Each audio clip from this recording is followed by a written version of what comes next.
और 3 मार्च सोमवार का दिन और विनायक चतुर्थी, कितना खूबसूरत समय है। विनायक चतुर्थी मतलब गणपति जी की पूजा। ओए होए की हाल चाल है सोने हो।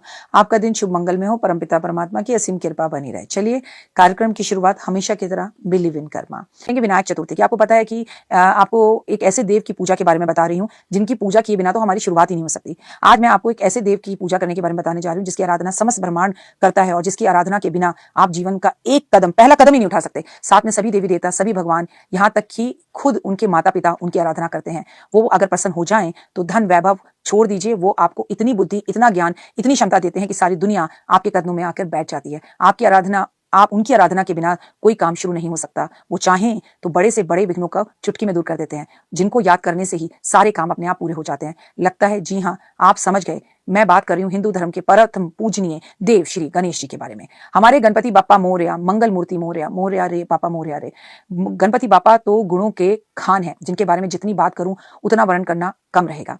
यदि गुरु शंकराचार्य ने गणेश जी की स्मृति खुद कहा है कि एक ऐसे भगवान है जो आपके जीवन के सभी विघ्नों को चुटकी बजाकर दूर कर देते हैं, जिसमें वो खुद गणेश जी की महिमा और गुणगान करते हुए कहते हैं कि गणेश जी का कभी जन्म हुआ ही नहीं, वो तो अजन्मे है, यानी कि अजन्मे, यानी कि वो निरंकार है, यानी जिनका कोई आकार नहीं। वो निरकल्प है, यानी कि निर्गुण है, जिनकी इसीलिए आदि शंकराचार्य कहते हैं कि हे भगवान गणेश जी, आप शाश्वत निरंकार भगवान हैं, जो हर जगह व्याप्त है, जो कण कण में व्याप्त है, जिसके बिना ये सृष्टि चल ही नहीं सकती। इसलिए गणपति की पूजा करने वाले को कई प्रकार के लाभों की प्राप्ति होती है, उसकी सारी मनोकामनाएं पूरी होती हैं, उसकी बुद्धि, सौभाग्य, धैर्य, समृद्धि, ज्ञान सब कुछ प्राप्त होता है। और आज मैं आपको इस कार्यक्रम के माध्यम से ऐसे व्रत के बारे में बताने जा रही हूँ जो कि विनायक चतुर्थी के नाम से जाना जाता है। कृष्ण पक्ष की चतुर्थी, शुक्ल पक्ष की चतुर्थी, दोनों ही वीडियो में आपके साथ शेयर कर रही हूँ। अब आप कौन सा व्रत रख रहे हैं, आप दोनों रख रहे हैं तो हुए। विनायक चतुर्थी व्रत के बारे में अगर आपको बताया जाए, समय जीवन में कई कठिनाइयां दूर करने के लिए, मनोकामनाओं की प्राप्ति के लिए, आपको रोगों को दूर करने के लिए, दोष को दूर करने के लिए, गरीबी को दूर करने के लिए व्रत किया जाता है। अगर आपके घर में कोई बीमार है, परेशान है, कोई काम नहीं बन रहा, जीवन में हर कदम पर आपको मायूसी का सामना करना पड़ रहा है,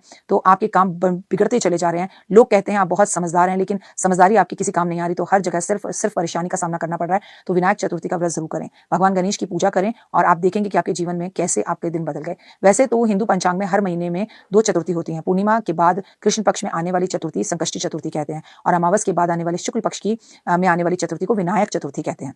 इस बार 3 मार्च को आने वाली विनायक चतुर्थी है और खास भी है क्योंकि ये पड़ रही है फागुन के महीने में। कहते हैं कि अगर इस चतुर्थी के दिन किसी भी व्रत को किया जाए तो पूरे मन और श्रद्धा भाव से गणपति की पूजा, व्रत, अनुष्ठान किया जाए तो उनके आपके जीवन में चल रही समस्त समस्याएं दूर हो जाती हैं। चलो व्रत मत भी करो, लेकिन इस दिन भगवान की पूजा करने से घर का ग्रह कलेश दूर होगा। विनायक चतुर्थी का जो व्रत है, इसे बहुत खूबसूरत वर देने वाला नाम से माना गया है। भगवान अपनी किसी भी मनोकामना को पूर्ण करने के लिए आज के दिन आपको आशीर्वाद देते हैं। श्रद्धालु विनायक चतुर्थी का उपवास करें और श्रद्धा के साथ करें। भगवान गणेश ज्ञान, धैर्य, आशीर्वाद सब कुछ देते हैं, नैतिक गुण देते हैं, जिनका महत्व सदियों तक मनुष्य के साथ चलता रहता है, पीढ़ी दर पीढ़ी सारी इच्छाएं पूर्ण होती हैं। तो चलिए अब मैं आपको गणेश चतुर्थी के बारे में बताती हूँ। 3 मार्च को पड़ने वाली विनायक चतुर्थी की तिथि शुरू हो रही है 2 मार्च रात 9:01 पर, समाप्त हो रही है 3 मार्च को शाम 6:02 तक। इसलिए हम विनायक चतुर्थी 3 मार्च को बनाएंगे, इसलिए विनायक चतुर्थी हम 3 मार्च को बनाएंगे। इसलिए इस दिन सुबह जल्दी उठकर घर को साफ सुथरा करके, स्नान आदि करके विनायक चतुर्थी का व्रत करने का संकल्प करें। किसी भी मंदिर में जाकर उनकी प्रतिमा पर शुद्ध देसी घी का दीपक जरूर जलाएं, उन्हें चंदन अक्षत अर्पित जरूर करें, फूल फल अर्पित जरूर करें, 21 दूर्बा चढ़ाएं भगवान पर, क्योंकि गणपति को दूर्बा बहुत ज्यादा पसंद है।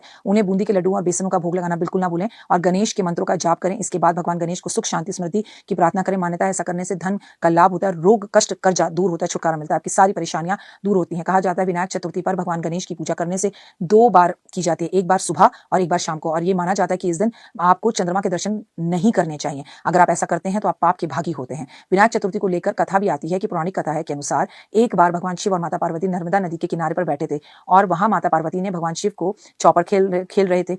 ऐसा कहा जाता है, खेलने को कहा, भगवान शिव तैयार हो गए, लेकिन इस खेल में हार जीत का फैसला कौन करेगा, यह सवाल सामने उठा। तो भगवान शिव को कुछ तनिक समझा नहीं, उन्होंने क्या किया, दिन के इकट्ठा करा और उसका एक पुतला बना लिया और उसमें प्राण प्रतिष्ठा कर दी और पुतले से कहा कि हम चौपर खेलने जा रहे हैं, लेकिन हमारी हार और जीत का फैसला तुम्हें करना है, ठीक है? इसलिए तुम बताना कि हम दोनों में से कौन हारा और कौन जीता। इसके बाद दोनों ने चौपर खेलना शुरू कर दिया। ये खेल 3 बार खेला गया और तीनों बार माता पार्वती जीत गई। खेल खत्म होने के बाद बालक से हार जीत के बारे में फैसला करने के लिए कहा गया, तो बालक ने महादेव की बजाय महादेव को विजयी बताया।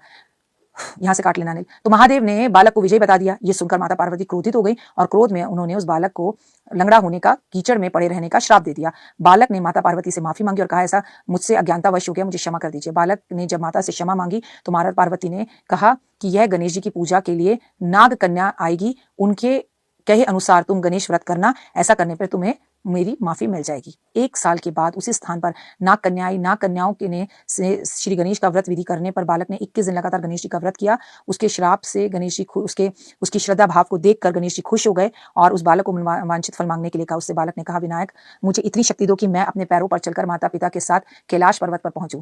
तब वह बालक को वरदान देकर गणेश जी अंतर ध्यान हो गए। उसके बाद वह बालक कैलाश पर्वत पर पहुंच गया और वो कई और नहीं बल्कि कार्तिकेय ही था। और कैलाश पर्वत पर पहुंचने के बाद सारी कथा भगवान शिव को बताई, लेकिन ये माता पार्वती नहीं थी। चौपट वाले दिन से माता पार्वती भगवान शिव से विमुख होकर चली गई थी, लेकिन व्रत के प्रभाव से माता पार्वती के मन से भगवान शिव के लिए नाराजगी खत्म हो गई। तब उन्होंने इस व्रत से बारे में पार्वती जी को बताया और उनके मन से कार्तिकेय जी के लिए मिलने वाली इच्छा जागृत हुई। फिर माता पार्वती 21 दिन तक भगवान गणेश का व्रत किया और पूरी होने पर कार्तिकेय जी से खुद माता पार्वती मिलने के लिए आई। तब से लेके आज तक ये व्रत मनोकामनाओं की पूर्ति करने वाला बताया जाता है। बताइए, भगवान अपने बच्चों को भी कष्ट देते हैं और भगवान गणेश अगर वरदान देने पर आ जाएं तो कार्तिकेय को भी वो कैलाश पर्वत पहुंचा देते हैं। तो ये बात रही पूजा विधि कथा की। आप जरूर मन से इस व्रत को करें और गणपति आपके कष्ट और तकलीफों को दूर करेंगे, आपके जीवन में सब कुछ लेकर आएंगे। मैं आपको बता दूं, अगर नौकरी में प्रमोशन नहीं मिल रही है तो विनायक चतुर्थी वाले दिन गणेश जी के मंदिर में जाकर आप उन्हें 5 हल्दी की गांठ अर्पण जरूर करें। पूरी श्रद्धा के साथ ओम गण गणपति नमः का जाप करें, आपको नौकरी में पदोन्नति मिलनी शुरू हो जाएगी। अगर आपके जीवन में प्रेम शोहरत पाना चाहते हैं, जीवन में प्रेम मिले, शोहरत मिले, विनायक चतुर्थी वाले दिन 5 इलायची के जोड़े, 5 लोगों के लौंग के जोड़े गणेश जी को अर्पित कर दीजिए पान के पत्ते पे रखे, तो दौलत शोहरत मिलने लगेगी। आप इन सब उपायों को मन इच्छा से करिए। आपकी इच्छा कोई भी हो, आपको उसमें रिश्तों में बहुत ज्यादा तरक्की मिलेगी। पार्टनर आपका जीवन साथी हो या आपका लव लाइफ का पार्टनर हो, उससे अगर आपको सक्सेस चाहिए तो एक बात याद रखिए कि भगवान गणपति को विनायक चतुर्थी वाले दिन आपको इत्र जरूर लगाना चाहिए। फिलहाल मुझे दीजिए इजाजत, अपना और अपनों का रखिए खास ख्याल। कमेंट्स में जय माता दी। गणपति महाराज के लिए मुझे फॉलो, लाइक, सब्सक्राइब जरूर करिए। गणेश जी आपकी हर परेशानी को दूर करें। आपकी परेशानियां खुद ब खुद दूर हो जाएंगी। इस बात को सुनने से, इस कथा को सुनने से भी अश्वमेध यज्ञ का फल प्राप्त होता है। बोल गणपति महाराज की जय।